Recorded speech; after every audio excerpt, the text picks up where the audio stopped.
are live. Hello to all my guys, gals, and non-binary pals of audio podcast land. And welcome to the premiere episode of Brave New Wild, a Junior Braves of the Apocalypse actual play podcast. We're finally here. And I'm so excited to be kicking off the season 2 game. Of course, this is your Scout Master, Mikey, which is what the game has dubbed the GM for this game. I didn't, so don't read too much into it. But you can follow me all over the social medias at Pop Culture Geek. You can also follow us collectively here at Vibe Tribe Productions, where we have so many projects going on. It is a great time, I promise you. There's something for everybody. Maybe you like this game. Do you like some emotional things? Then we got a game for that. Do you want to see absolute chaos? We also got that. You can also revisit our season 1 shows where the best way to describe it is we had a horny detective, erotic Viking Santa Claus, some gay boyfriends. And it was like, it's a great time. So y'all should go check that out. And yes, I'm totally ripping off the Stefan SNL skit. Favorite character, MVP for the win. But I am not alone in this endeavor tonight. I am here with my amazing season 2 cast for Brave New Wild. So we're going to go around. We're going to do some introductions. They're going to tell us where we can find them. And then I want them to give them a little bit of their history with TTRPGs. So that way we get to know them a little better because we're going to be stuck together for a very long time on this car trip. And no, I am not turning this car around. We're going to start with Eeny, Meeny, Miny, Mo. Christopher, I decided you shall be the first to go. All right. Hello, everybody. This is Chris, also known as Riku. You can find me on social media as Pup Riku or Puppy Riku. All depends on what app you're using. You can also find me here on the Vibe Tribe, here on Brave New Wild, as well as DMing the Academy and the Crystal City, and playing in A Walk Among Gods and Tavern Tales for this season. And also I was in season 1 in a bunch of stuff, so take a look back at that. I was one of the gay boyfriends. The gay samurai boyfriends. We need to make that clear. Yes. Anywho, I'm excited for this game. My history with TTRPGs, I've played TTRPGs back since college, little over 11 years now. From Dungeons and Dragons to Call of Cthulhu to various other TTRPGs, and now I'm here. And I'm trying out a new one for me, so this is going to be a lot of fun. Oh, I'm so excited for you because this is going to be a fun system to use, which I will go into once we get past the introductions. Speaking of introductions, we're going to continue on with that. And the next person that is going to give a little bit about themselves to you, listening audience, you know him from season 1. You love him to death. It is the one and only Sutton. Now, that makes me feel like I have something to live up to. But as Mikey said, it's Chris or Sutton as I go by for, I guess, ease of communication since we do have multiple Chris's. I'm anxious to see this zombie horde and how we choose to deal with it. It's going to be quite entertaining from what I've read so far. I guess back history with gaming way back in the 80s. I had the red and blue box set of Dungeons and Dragons. Played for a while then, and then I guess life happened, and then found this awesome group of folks and have enjoyed every moment of it so far. It's some really good content, really good action, adventure, whatever, everything. It's literally, as he said, there's something for everybody. Sefin is an amazing person, just putting out there to the universe. All of these amazing people are, and I can't wait for y'all to be a part of this journey with us. This next person, I'm so happy to have him back for season 2. And you can find him along with me and some other amazing folks over at the Divergence, and go back and listen to Furusato and Friday Night Fights. But joining us officially for season 2 is the one and only Adolfo.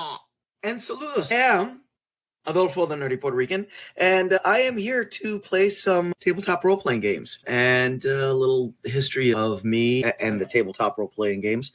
Picture it. Acton, Massachusetts, 1983. A young, wide-eyed little boy walks into the basement and sees his older brothers and their friends playing this cool game where they roll dice and pretend to fell foul creatures. That's me, folks. I was that little boy, and that's when I first started playing tabletop role-playing games through the ages. Yes, I'm going to say ages. Through the ages, I have played numerous different game systems, numerous different type of games, and since joining Vibe Tribe, I've actually have learned some new game systems that I never realized existed, and they're great, and they bring me back. And the people here are great, super talented. So it's going to be fun. It's going to be fun. My character will be boring. Now, as the kids say these days, that's all cap. We know it's going to be great. Oh, man. Don't let him fool you, because he comes up with some amazing character concepts that they're always stellar. So don't let him fool you, listening audience. His character is going to be fantabulous. Alrighty. Next person up to give their introduction is the freshman of season 2, because this is his official debut into the world of Vibe Tribe. So we may do some hazing later. He's a personal friend of mine from all sorts of other places, and I am so happy that I get to introduce him to the rest of the world. Give it up for the one and only Kellin. Hey guys, I'm Kellin, also known as the Celtic Wyvern King. I'm definitely looking forward to trying the system out just because never played this before, so it's always fun learning new systems. And when it comes to my background, I played 5e. I'm in a game with Mikey every Monday while I'm still guest starring. I've done Cortex with Firefly. I've done Powered by the Apocalypse when it comes to Monster of the Week. I haven't played it, but definitely read enough into it where I can easily probably jump into it. Smash TTRPG and Stargate, as well as a few others. Most excellent. And then, of course, last but certainly not least, at least for now anyways, this man has been the most reliable person in season 1 when we were just getting this whole shindig started. This man, just as myself, we both are mad lads, with me running all the games I did for season 1 and him playing in pretty much every single one except for one last season. He is the homie. He has become one of my good friends over the last year and a half in doing this. I am happy to introduce to you Josh. Hello, everybody. As Mikey said, my name is Josh, or you may also know me as NG Preacher. I'm not gonna say you might have seen me on TikTok because I haven't been on TikTok in a while, and I'm not all that interesting. But anyways, I'm excited to be here for season 2. I've been with Mikey pretty much since I guess you could say day 1 of season 1. And Mikey, correct me if I'm wrong. I was in 6 of your actual play podcasts in season 1. Yes. Yes, 6 out of 7. Like Mikey said, mad lad. But yeah, ever since Mikey invited me to be a part of Call of the Deep, I've just been like, hey, if you ever need anybody to like fill in a spot for a day or fill in for a NPC or whatever, just let me know. I just try to be that friend. But out of everybody here, and probably everybody on Vibe Tribe in particular, length of playtime, I am probably the newest person to tabletop RPGs. I've only been playing them for about a year. But yeah, I'm still here. Can't get rid of me that easy, can you, Mike? No. And I have to give Josh a special kudos because he played in 6 out of the 7 of games from season 1, which means he learned, he learned about 3 or 4 different game systems all at once. I'm still trying to get my brain rewired. I'm like Batty Coda from Fern Gully. Damn, what a reference. Oh my goodness, that's great. But hopefully this game is actually, the system is relatively pretty easy to understand, so you won't have to do too much rewiring. We do have one more player who will be joining us later within the program, but I will give his introduction now. You can find him as your lovable ankle-biting goblin over at Call of the Deep Corvus. You can also find him as one of the players in the Hunt for Glory, a Death Watch TTRPG happening in season 2 as well. He is your lovable normal guy, Amador. He doesn't really do too much of the social medias, but he is a great guy. He is amazing. He is a personal friend of mine. He lives about 20 minutes away from me, so that's always a good thing. We live in the same area. It's crazy, right? But he will be joining us later tonight shortly to join us in this character. Oh, yeah, to join us in this character creation session. Is going to be a good time. But now that we've introduced everybody, let's get into why we're all here. TPK first episode. No, I was kidding. We're here for the cult stuff, right? Shh, that's in some other games. Oh, sorry, wrong podcast. Actually, who knows? Now I may have to throw a cult in. Damn it! I heard there was punch and pie. I was going to say this ain't a god. Oh Lord, we'll have that. That's a conversation for That's a conversation for the bonus content for later. But this is great. This is great stuff. No, but let's get to the meat and potatoes of tonight. So tonight's episode is a very special, listening audience, because we're going to walk through character creation for the Brave New Wilds, which is the name of the show for this Junior Braves of the Apocalypse TRPG actual play. So a little bit about the Junior Braves. Junior Braves is made by Renegade Studios, which are the studio that is responsible for some other projects you may know as, such as Kids on Bikes. They also have the developers of the Essence 20 system, which is the core system of the G.I. Joe, Transformers, and Power Rangers TTRPGs. They also have some more grittier works like the Outbreak TTRPG and like some other cool projects. Listen, Renegade Studios is that company. Like, I really enjoyed them. They also have Kids on Brooms, Teens in Space. And at the time of this recording, they are in the process of doing a second edition for Kids on Bikes.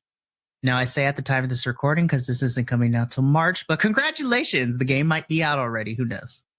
But the game the TRPG that we are using for this podcast is Junior Braves of the Apocalypse. It is of the same name on the comics Junior Braves of the Apocalypse, which I also recommend you go in and supporting the comic book artists and authors because it is a great read. There's 2 volumes out and it is a great time. And especially when we want to introduce young adolescents into their introduction into the world of graphic novels. It is a good time.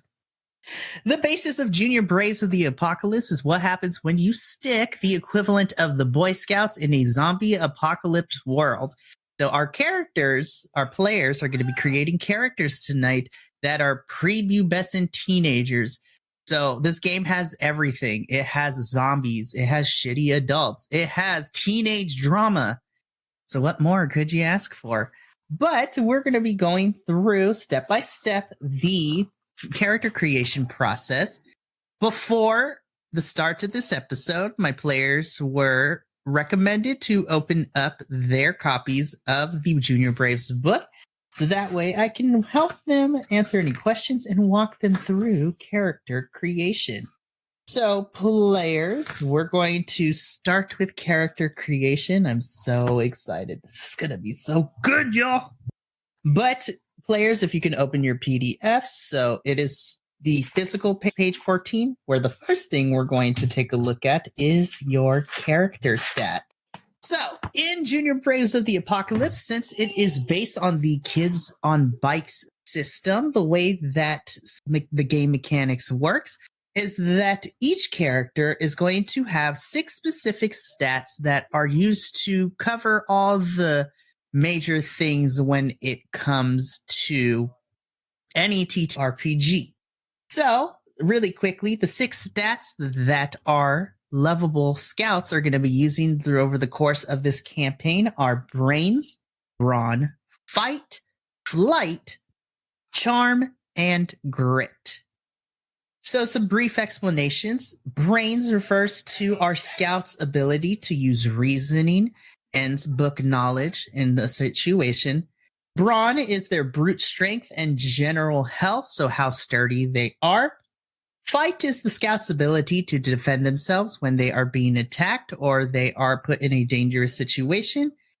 And in opposite, their flight is the scout's ability to be quick and agile should they need to when the time comes. Charm refers to their social awareness and just their overall good manners that they have. Because sometimes you always can't fight your way through a situation. You got to be charming in order to talk your way sometimes.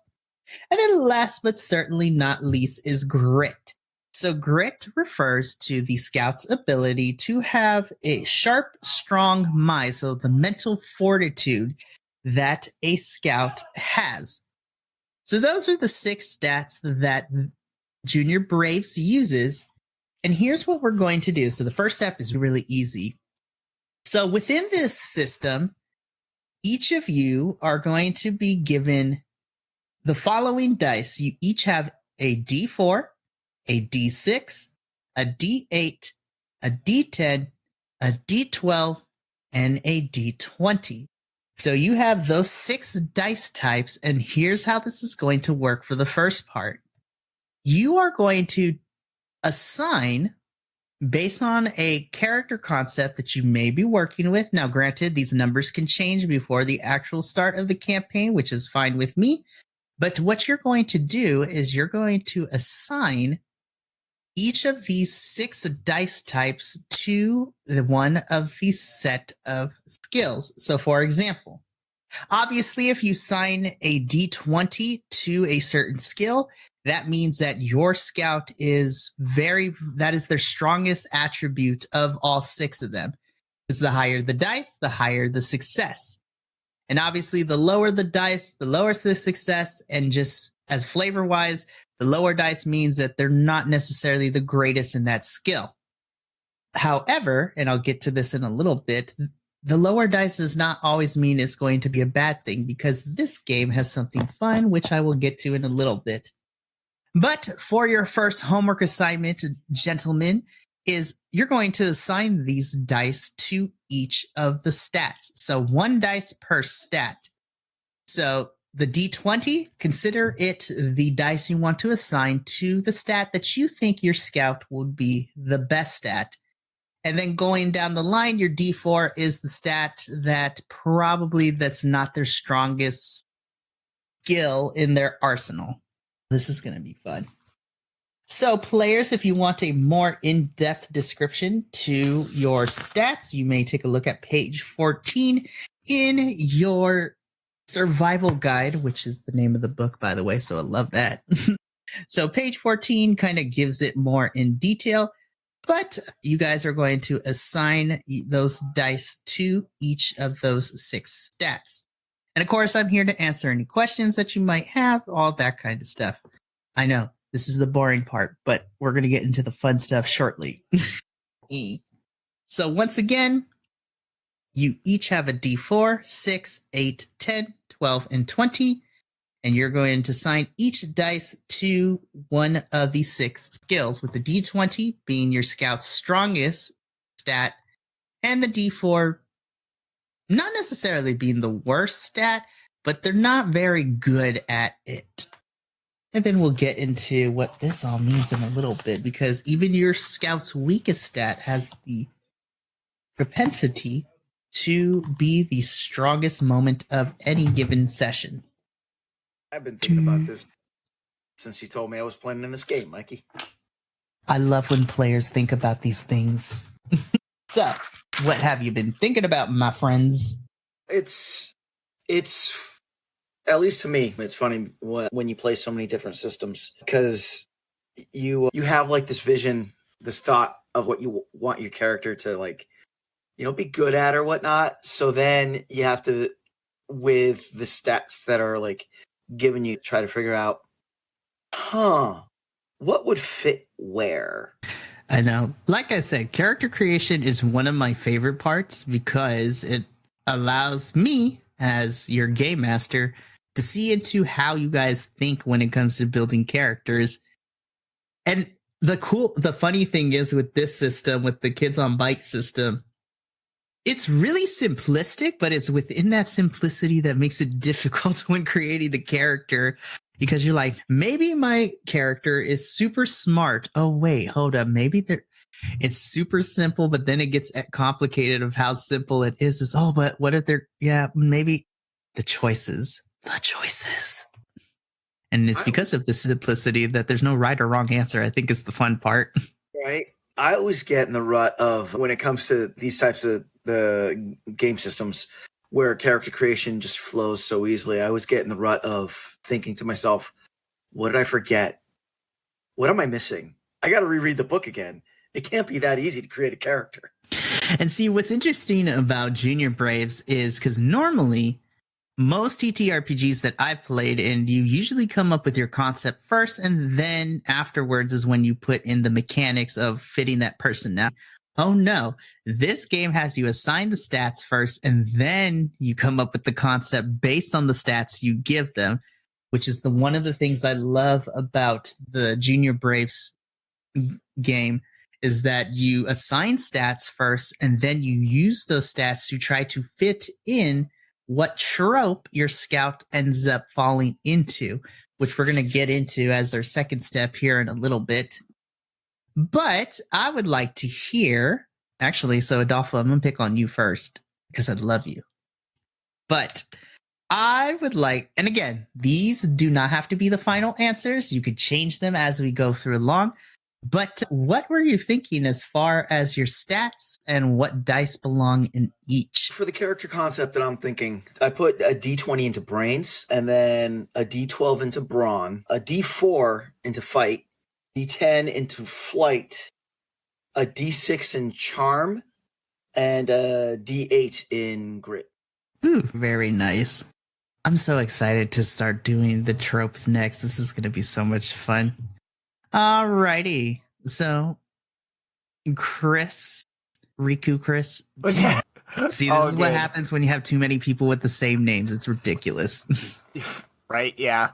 So, looking at the different abilities and what they each stand for, I've been thinking about what kind of character I've been wanting to do, and I see my character. I want to build a gymnast, like a character who loves to do gymnastics during gym class and all that stuff. So I put the D20 into flight. I put the D12 into fight, D10 into grit, D8 into brains, pretty average student, D6 into charm, and D4 into brawn. Yes, I love it. I love it. You have flexible characters, don't you? He has a history of playing them. Just saying. Friday Night Fights. Come on. Oh yeah. My Friday Night Fights character is a pretty flexible one, but that one's going a bit of a different direction soon in its next iteration will be. Oh please! Each entrance, he's gonna get up on that mat and drop down into that split. You're going. Yeah, my character in the future becomes Umbra. Oh my he grows God. up. We're starting a multiverse. This I don't know. The Umbra's backstory. Oh jeez. Yeah, the zombie apocalypse. That was a crazy thing. Oh my goodness. I can't wait. This is gonna be fun. Alrighty. Sutphin, what you got in terms of your stats? Chaos and confusion. I feel that. It is. I mean, I'm saying it's a different way of thinking of the creation process. And I have an idea in my head, and it's interesting to try to balance, I guess, everything. But I'm torn between two right now. So I'll jump around that. So I'm thinking, let's see, we're going to do a D20 in grit, the 12 in brawn. Let's just go how I have them here. So 8 in brains, 6 in fight, 10 in flight, and 4 in charm. Oh my goodness. So I love it. I love it. This is going to be good. Like I said, this is a very interesting system where you assign your stats first, and then you use the stats to help you pick a trope or a playbook, in this case, that best fits with that. Yeah. Really quickly, before we continue on with the stats, the man of the hour that I mentioned earlier has finally arrived. A new challenger has entered the arena. Oh, Amador, we love you. Why don't you introduce yourself really quickly to the folks and give a little bit of who you are and your history with TTRPGs? Oh, hi, I'm Amador. I just got here after a long day. But about me, I don't do much outside of the Vibe Tribe, but I have been here at the Vibe Tribe for a little bit. You can find me in, what is it called? Call of the Deep as your ankle-biting goblin, Corvus. You can find me as an Astartes in Death Watch. And you can find me as a weird robot man in Walk Among Gods. But today I will be playing something. And that's what this episode is about, to figure out what that something is. Oh, Amador, I'm glad that you can be here, bud. So, since you missed the whole spiel, if you can, in the player handout section of our game, you will find a digital copy, the PDF of the handbook. And we are currently on page 14, and we're just going over stats and assigning the dices to the stats. So, Amador, this system actually should be familiar to you because this is using the Kids on Bikes system. Oh, man. What a time, right? What a time. Yes. So, in the player handouts, you also will find the character sheet that you could print and figure it out. And then, just to quickly recap what I told these lovely gentlemen earlier, is that for Junior Braves, or Brave New Wild as we're calling the game, you have 6 stats that make up who your character are. So that's their brains, their brawn, their fight, their flight, their charm, and their grit. So, just like when we played Kids on Bikes all those years ago, literally, it wasn't that long ago, for being honest, but you have a D4, a D6, a D8, a D10, a D12, and a D20, and you're going to assign one of those dice to each stat. Remember, D20 is the stat that you think your character concept would be the best at, and then going all the way down to the D4 where they're not necessarily the best about it. And of course, these numbers do not have to be final. They can change before the first actual session that we're going to do in 2 weeks at the time of this recording. So I'm going to let you figure that out, and then I'm going to come back to you so you can tell the lovely listening audience like what you ended up with your stats. Okay. Yes, you got this. I believe in you. Oh my goodness. But we have the full crew now, so this is going to get chaotic as fuck. Alrighty. So Kellin, what have you been thinking about in terms of your stats? Yeah, so looks like right now I'm thinking 10 in brains, 8 brawn, 6 in fight, 20 in flight, 12 in charm, and then, yeah, we ain't going to have any street smarts, so we're going 4 in grit. That is amazing. And like I said, the beautiful thing about this game is finding a trope that could fit with the stats, but also what kind of concept you want to come up with. All right, Joshy boy, now it is your go. So what are you thinking in terms of your stat? What you got for me? Okay, so I'm going to start off strong here, and I've got a D4 in brains. I've got a D20 in brawn, D12 in flight, D12 in fight, D8 in flight, D6 in charm, and a D10 in grit. Very nice. I'm loving the spread of all of this because so far, and again, these might change at the time of the actual first session, but it's a good spread of what ends up being your strongest. We have 2 characters whose strongest is flight. We have somebody who is strong in grit, somebody strong in brains, and somebody strong in brawn. I'm tempted to call your character, Josh, the brawny man. I know brains, but I strunk. Oh no, we found the resident barbarian for this game. Gosh dang it. No, it's not the resident barbarian, it's the resident himbo. Yes. Oh, Josh, I think we found an archetype for you across a lot of these games. You're our Vi Tribe himbo. I love it. Oh, God. I can punch things, and in this game, apparently I can shoot things. If you manage to find a gun. Remember, you are the age of 11 to 16, so gun laws still apply. Hey, you can still shoot things in my game. He does it all the time. Gun laws. I would say gun laws apply, but not most hunting supplies like bows and arrows or crossbows. That is also true. And we're in the middle of a zombie apocalypse. Spoiler, but not really. Unless I'm playing the zombie apocalypse. Yeah. Yeah, this is going to be interesting because y'all going to be dealing with zombies, the bane of every teenage existence, are crappy adults. Oh, this is going to be so much fun.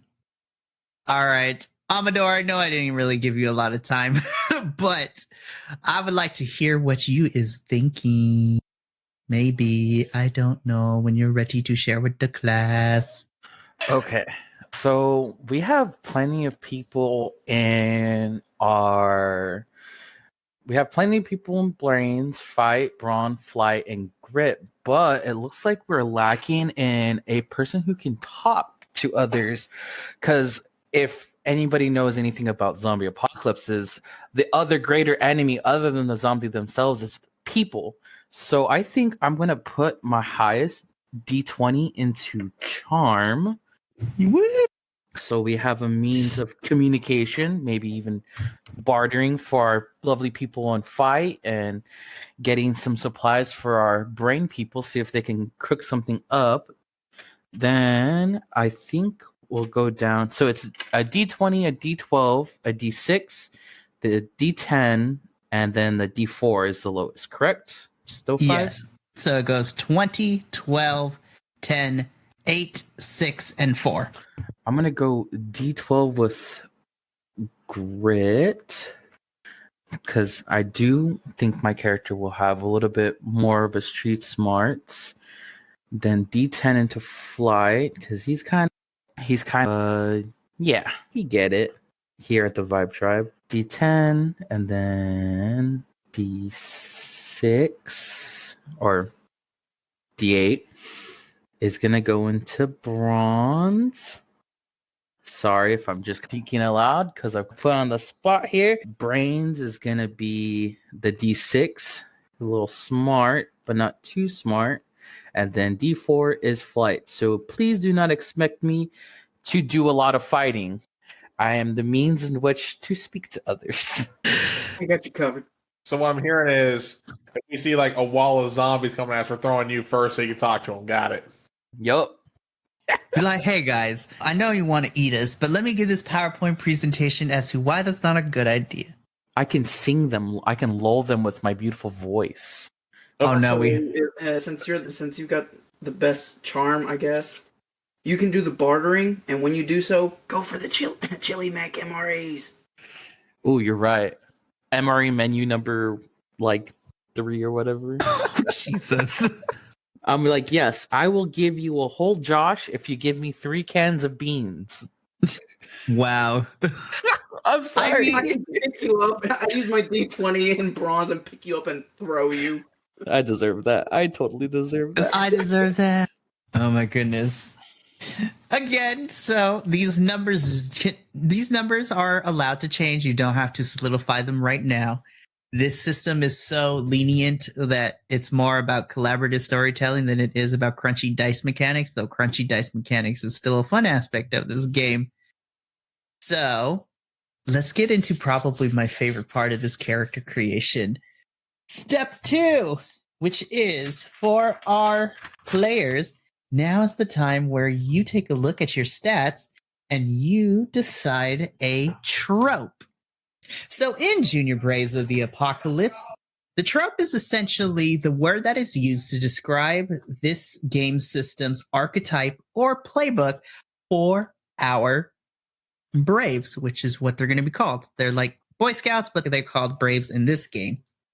So the trope is basically an archetype of what kind of person your particular scout is, how they grew up, and the ways they may act or be perceived from others.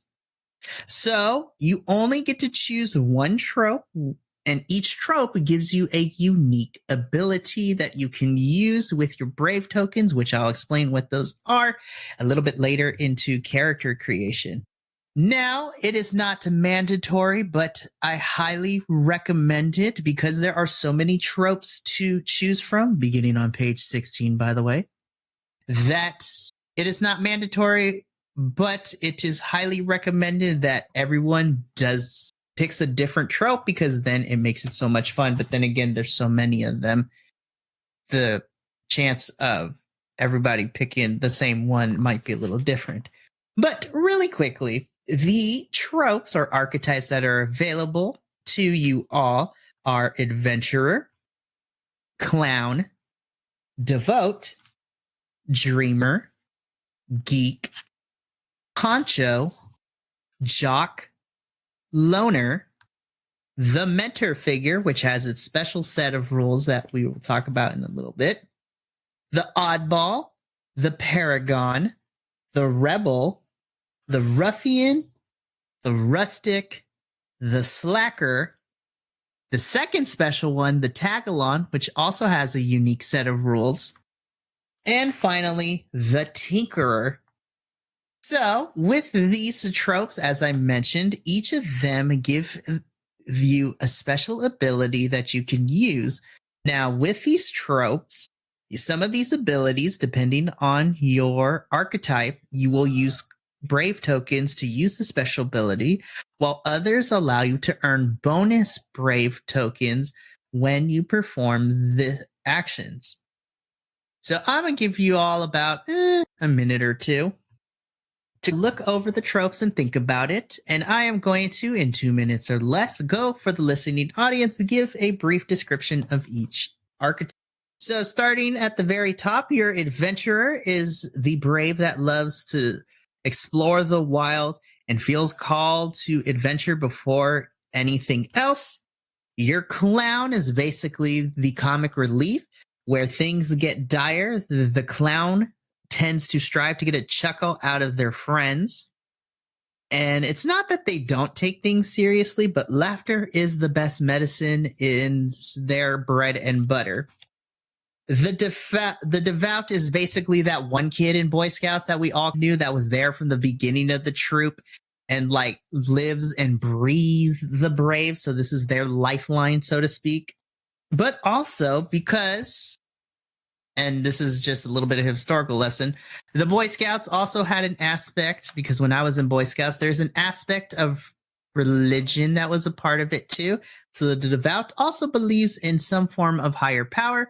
It is 2023, so it doesn't necessarily have to be a monotheistic Christian God. It may be any other faith that is out there in the world. It's just that they believe in a higher power of some sort. The dreamer is the scout that is the most optimistic and positive of the group. So the saying head in the clouds refers to this character. Their head is usually always up in the clouds. And it takes a lot for them to come crashing down into the ground. So they're going to be the person that you want to protect with your life. So they stay happy-go-lucky. Your geek is the bookworm of the group. They like to read a lot of scientific discoveries, history, all the academic stuff is what they thrive off of. Whereas your honcho is basically like the leader of your group and is responsible for keeping everybody organized, on time, giving tasks to everybody. Very like TA is the best way to put it. It's like, all right, y'all got this task to do, all that kind of good stuff. So they're the ones that keep the group organized. The jock needs no explanation. This is your athletic, your sports star, the martial artist. They did all the sports when they were little and continue to do so as they get older. And it's just overall very athletic. The loner is your scout that feels like they never fit in with the rest of the tribe. They usually keep to themselves most of the time, and they are just a leave me alone type of vibe, but they will surprise you when things dire, and they will step in when need be. The first of the two special roles is the mentor. So the mentor is going to be a character that is between the ages of 18 and 26. Think of them as your young assistant scout master or your brave leader in this game. So If you decide to play the mentor, the specialty of that is that they are going to be, other than your brave leader of the troop leader, they are going to be the oldest person in the group. And they are between the ages of 18 and 26, which come with additional benefits as well, because they are older and in the grand scheme of this game have seen more things than these young children. The oddball is, as it describes, is just your scout is the odd one out, is into the strange and bizarre of things like lizard people and aliens. There's that one time you tried to contact a spirit or the fairies from the other side. So that was a very interesting experience. But yeah, the oddball is just that, the oddball. The paragon. This one is your honor student, the one that the teacher and grown-ups always treat as the model child. This is like nothing they do can ever go wrong. They're basically the teacher's pet of the group. Everybody had one of those growing up. So I was that one. So I unfortunately claimed that as my own because I was given that title. I just didn't want to fail my. The rebel is your maverick, the one who has the strongest opinion in the room, and they believe in it, whether they believe if they are right or wrong, and they're too cool for school. And basically, yeah, rebellious. Okay, so the ruffian.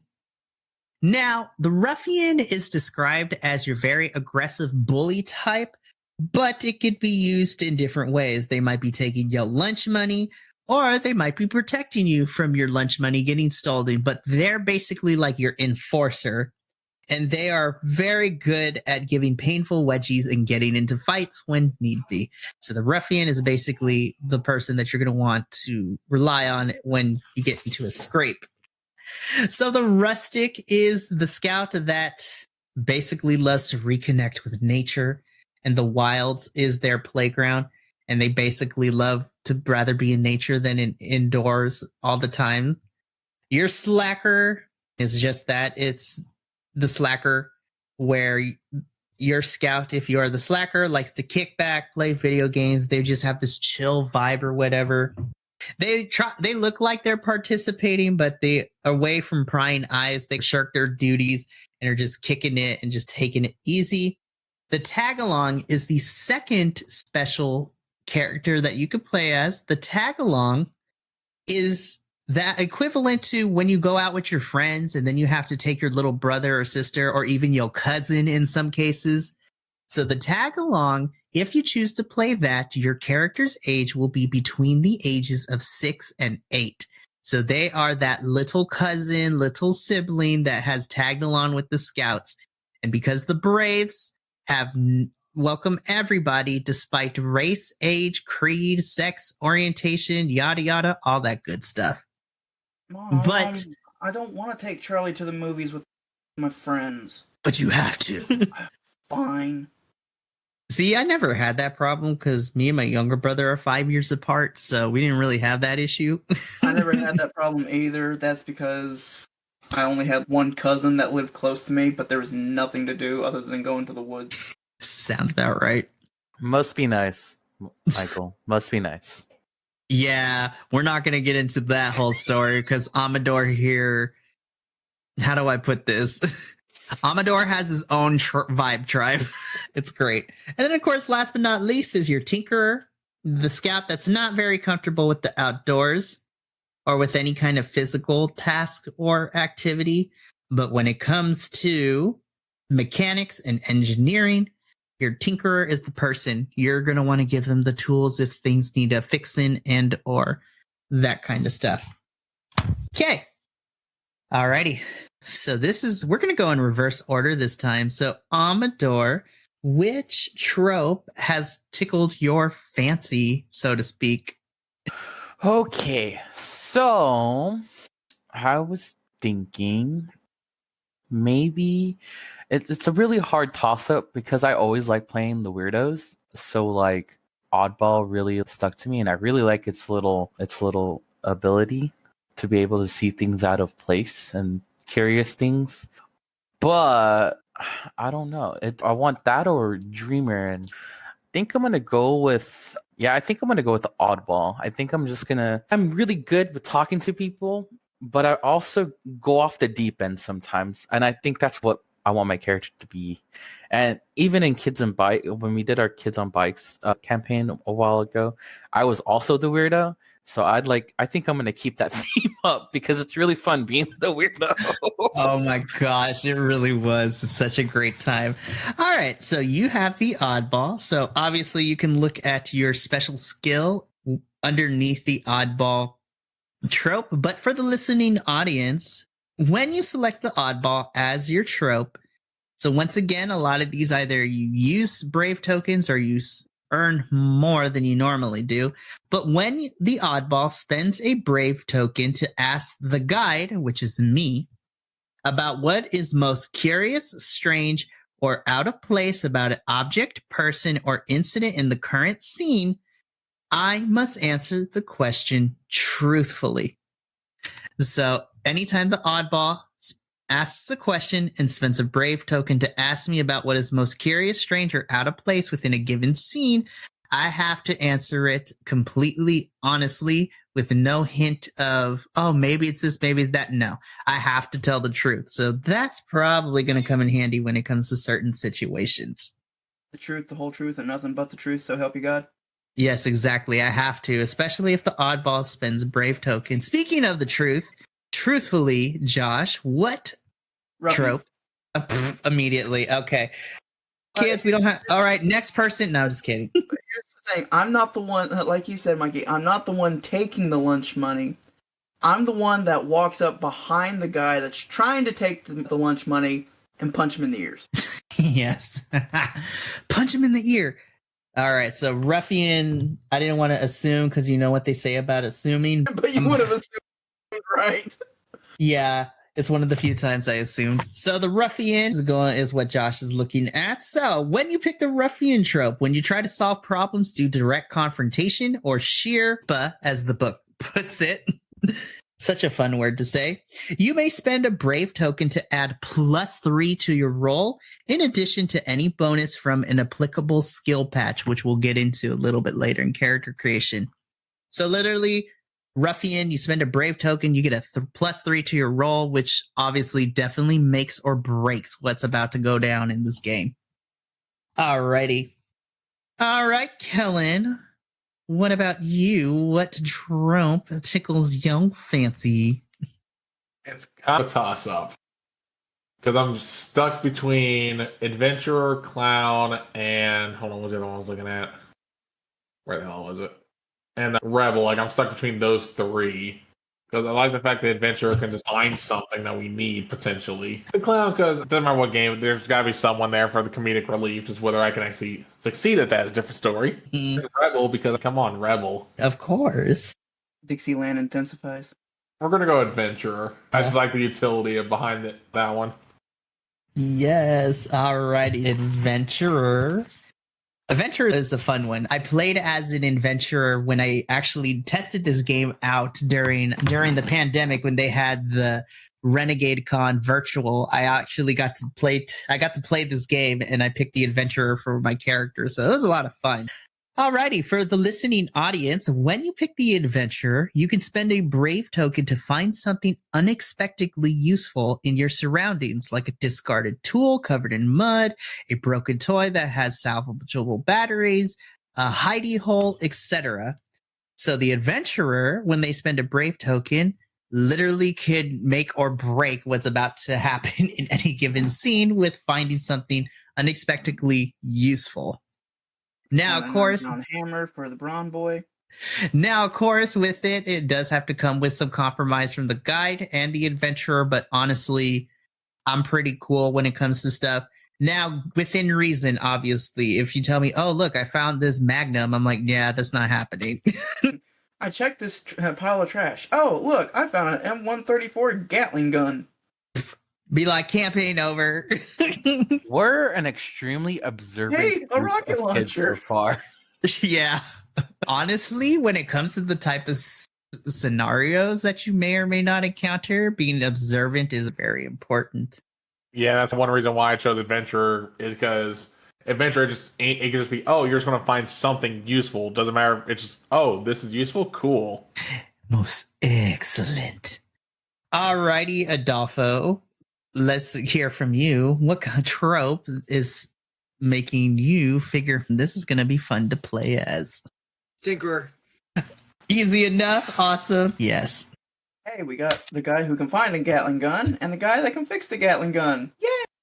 The Tinkerer is fun. I'm sorry, Mikey. I'll shut up now. Listen, this is what character creation for. This is a lot of fun, and this is a kickback kind of time. But if you pick the Tinkerer, you may spend a Brave token to temporarily repair a broken or malfunctioning device for the rest of the scene, or you may spend 2 Brave tokens to keep it working for the rest of the session. So literally, that is a game changer right there. We only need this temporarily, so let me spend 1 token so it works for the rest of the scene, or spend 2 to make it work for the rest of the session. Literally, it's going to throw a wrench, no pun intended, into my plans from time to time, but that's awesome. That's so cool. Alrighty, Sutphin, what have you been thinking about for your trope?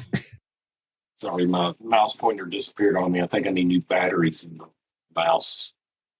Tinkerer, get on that. Yeah. Find me some batteries. I'm thinking either Rustic, Paragon, or Honcho. Ooh, all excellent choices. The initial idea that I had fits into 2 of those, I believe. Personal opinion check. Phil, you have the floor? Personally, I would probably go Rustic because this is going to be the zombie apocalypse. And we're gonna be roughing it for a while, possibly. That was truthfully that was my initial choice. But like I said, it's that or the idea of waking everybody up at sunrise, screaming "mandatory fun day" as Honcho also sounds appealing. Oh my gosh, I'm so. Listen, don't let my opinion sway you, but now that you gave that for the Honcho, I'm like, I want to see that now. Be like, oh, you maggots, this is a mandatory fun day. Immediate. That one comes from a story of my best friend's older brother, who anytime we would go camping, bright and early, we're talking sun just starting to peek over top of the trees. He's standing around building a fire, just making as much possible noise as he can, and then mandatory fun day. Just to say, some of those trips we decided we wanted to just leave him, maybe. Oh my goodness. So I'll tell you what, I'll let you marinate on that for a little bit, and then we'll come. It's between those 2. It's between Honcho and. Excellent. All right, so I'll come back to you. All right, Mr. Cristobal. What have you got? Okay, first off, you are the only one who's ever called me Cristobal besides my parents. Damn straight. Ever since I learned how to say my name in 2nd grade in Spanish, that has become my nickname from my parents since then, even to this day. And now I have entered the fray. So now you're my father. Great, awesome. Call me daddy in more ways than one, apparently. Oh my, okay. There's an explicit rating on this podcast. We're fine. There is. All right. Adolfo, don't look shocked. You've been stuck with me for a year. You know how crazy I can be sometimes. All right, so I am debating between either Dreamer. Okay. Or just leaning heavier into the gymnastics, or maybe when you start thinking about track and field and that kind of stuff, thinking about Jock. Yeah.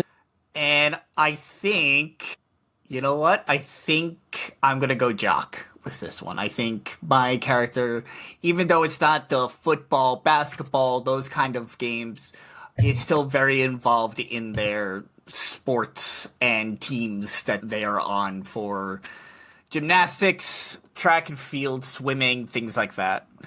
Next thing you know, my guy just kicks in the door. Somebody say, Who knows? You might be friends with the ruffian, but you also might be mortal enemies, which we'll get into in the relationships, which is my favorite part of this whole entire process, I'm not going to lie. Alrighty, so with the Jock, when you pick the Jock archetype, when you are confronted with an obstacle or hazard that must be overcome physically, you may spend a Brave token to add +3 to your roll, in addition to any bonus from an applicable skill patch. So you're literally going to be the physical person, do stuff good kind of thing. Nice. And let me tell you, +3s in this game is a godsend. Because you're going to need it. A godsend or whatever higher being you subscribe to. I subscribe to YouTube. No, just kidding. No, subscribe to Five Tribe Productions on YouTube. Shameless plug. Comment, subscribe. Praise be to our Lord and Savior, John Moses Browning. I gotta remember to say that during Crystal City, now that I remember that we're a video cast. Yeah, I may or may not have to. I'll be like, all right, here's the script. Yeah. The things we do for love. Courage the Cowardly Dog once said that. Act 2, Scene 1. Now I want a Courage the Cowardly Dog play. Anyways, before we... Aww. The episode with his parents made me cry, but we'll talk about that later. Alrighty, Sunfin. So, we had some time to marinate. What will it be? Ideally, I'd like to just mix the two, but I don't think that's allowed. Be like, there can only be one. This is wow. Also, yeah, This town ain't big enough for the two of us. executive decision making is failing me. Okay, let's take a look at the special abilities both of them offer, and then maybe we can figure it out there too. So let's first take a look at the honcho. So the honcho, if you pick the honcho, because you have the trust of the tribe, when you help another scout with a task, the Brave tokens you spend provide a +2 bonus instead of a +1. So if you're helping another scout with a task, and it doesn't specify what kind of task it has to be, if you spend Brave tokens, they count as +2 bonus instead of a normal +1. Now, on the flip side, if you were to take the Rustic, when you choose the Rustic, because you are about all the nature and all of the wilderness, hacking it in the wilderness is going to be rough. So when sleeping gets rough, you can spend a Brave token to find sufficient shelter, food, and water for yourself for the night. And you erase one supply mark, which means, so I'll get into that a little bit later, but each of you will get 3 supply marks. And every time you use it, you have to mark it off. So when you find stuff, you can erase the supply mark and get it back, which means that if you randomly have something in your backpack you need, you have more of a chance to find it. Let's do it the easy way. Roll the dice, roll the dice. It's an odds or even. We shall let the fates decide with my centennial dollar. It just happened to be laying on the desk here. So. Alrighty. All right, so we're going to go heads honcho, tails Rustic. Tails it is. Alrighty. So the Rustic it is. Rustic I will be. Very nice. Alrighty. So to quickly recap, and again, if you decide that you would like to go somewhere else later, you can message me and we can fix it because things can change between now and the actual session. But to quickly recap, Kellin has decided to be the trope of the adventurer. Lovely Cristobal, you are the Jock. He's not a window, but he's Amador. Amador, you have decided to go with Oddball, which is a stellar choice always. Josh is our ruffian. Sutphin is the rustic. And Adolfo is the tinkerer. So this is a good mixture of peoples. This is awesome. Okay. So now we get into the juicy stuff. So step 3, when it comes to making our character, is now you guys are going to pick a flaw for your character. So essentially, the flaw works more flavor-wise than it does mechanic-wise. So no button is perfect. And the same is true for your Braves. Each of them has their own problems, a flaw, if you will, that sometimes makes it difficult to be friends with or presents challenges that make overall life difficult. So when you pick your flaw, you should pick one that can be used to help your character inform what choices they make and how the other scouts interact with them. Every scout has one flaw. So on page 22, there is a sample list of flaws for your character. And again, this works more flavor-wise, but it does have a small mechanical use in it, especially when it comes to describing failures in this game. Because if you're able to weave in your flaw when you fail a roll, because this game is using the Kids on Bike system, when you fail a roll, you actually gain a brave token. And if you can incorporate your flaw and make it make sense of using that flaw when you fail, then you get 2 brave tokens instead of 1. So failure is always fun in this game because you are rewarded for success, but you are also rewarded for failure. Okay, I apparently cannot read and listen at the same time. I was reading the list of flaws. Fun fact. D4 and brain. So fun fact for the listening audience, a lot of the times people like to say, oh, I can multitask.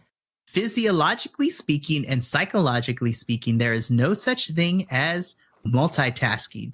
In psychology, we call that task shifting, which means that when you are working on multiple things at the same time, you shift your attention to working on a separate task when you're working on multiple things at once. There's no such thing as multitasking because that is psychologically and physiologically impossible for the brain to comprehend the complexity of giving the same focus and attention to multiple things at the same time. I would like to thank my BA in psychology for that. Your badassery? The more you know. I was gonna say, I don't know. I'm able to watch TV shows and work on D&D at the same time. But are you though? Because you're watching TV, but then you shift your task to D&D.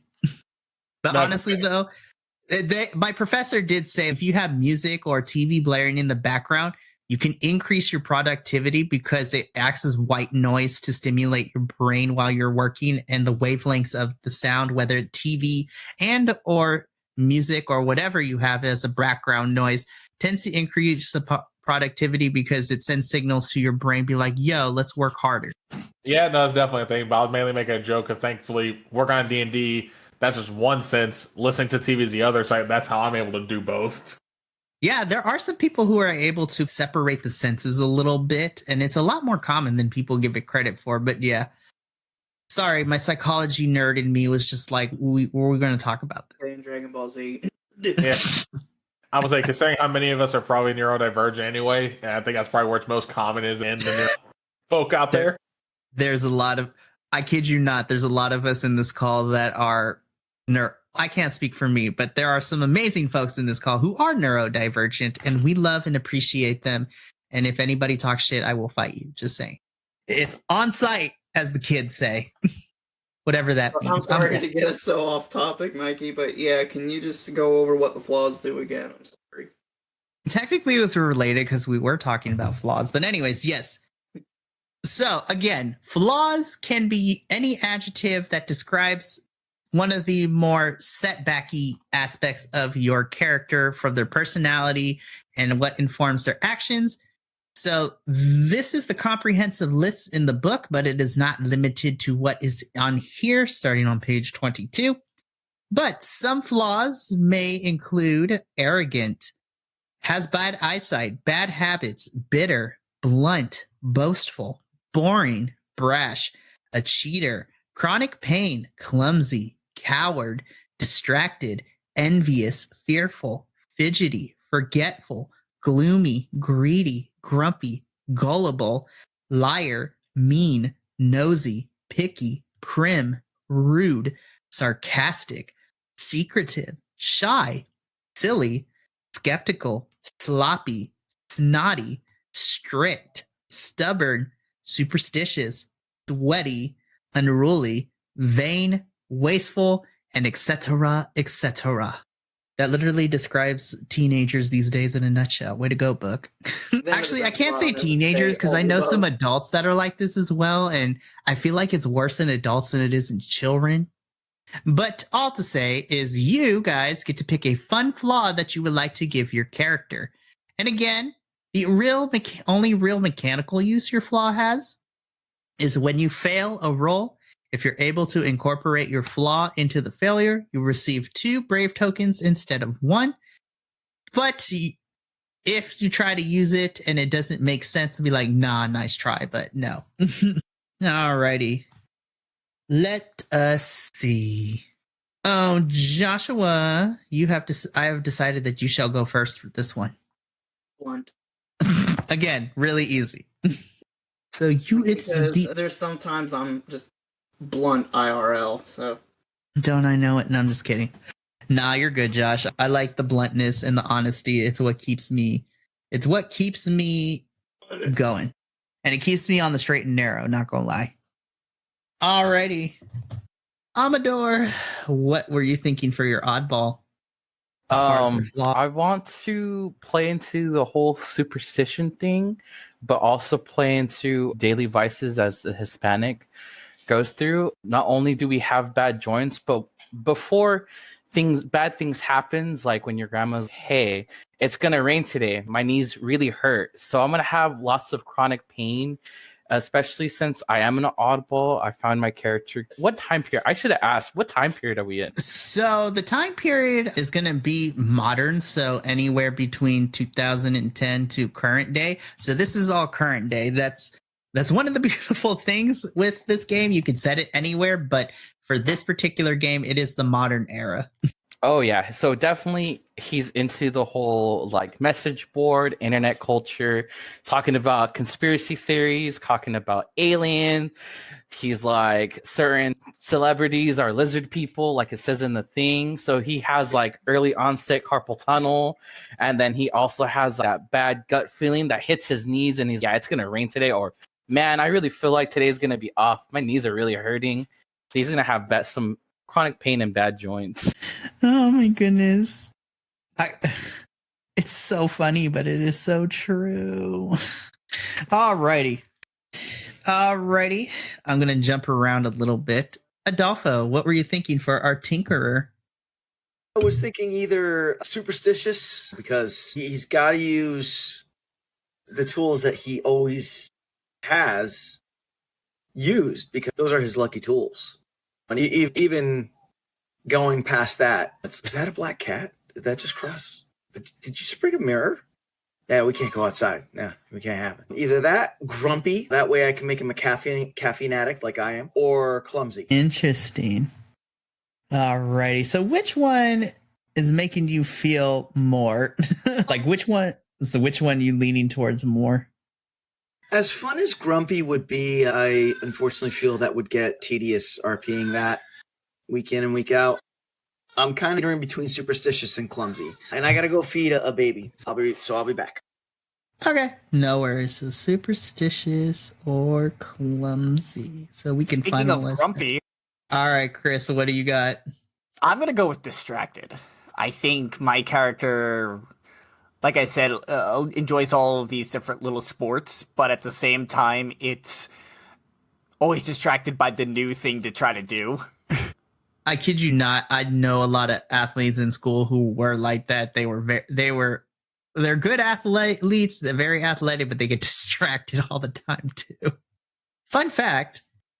Now, this is not a scientific, 100% thing, but once again, listen, I'm going to be pulling up a lot of psychology facts as we're going through this game. I kid you not, because this type of scenario is my bread and butter. But there has been some research that linked that being in sports does help individuals who suffer from ADHD, because the concepts of teamwork and practicing and repetition helps them focus more, which tend to also be things that a lot of researchers say, especially what my profession, are told that repetition helps students with ADHD help focus and things like that, especially since they get distracted very easily. Once again, Once again, the more you know. And knowing's half the battle. G.I. Joe, we'd love to see it. All right, Kellin, what flaw do you think our adventurer would have? Oh, it took me like no time flat for that one because it's going to make it more interesting. Forgetful. Because Lord. I was imagining moments, obviously, if I can flavor as well, where it's, hey, we should go check out this abandoned Walgreens for food. I walk in, I fail the roll. It's like, what I walk in here for? And just walk out. I can just imagine that happening. Yes. We love to see it. So our adventurer is forgetful. That is awesome. Alrighty, Setfin. So last but not least, what does the Rustic have for their flaw? Number one, I take issue with the fact that sarcasm is listed as a flaw. It's like, how dare you call me out, book? Really, it's kind of standard operation, or at least in my mind. I think I'm going to go with sloppy. Just not really unkempt, but just chaotic. We love some good chaos. So sloppy it is. Alrighty. Okay. We would like to take this commercial moment for those of you who are listening, you can't see this, but we would like to take this moment to say there's a cute baby on our screen. Just a baby. Yeah. Hopefully he'll calm down after this bottle. I think I'm going to actually go with clumsy.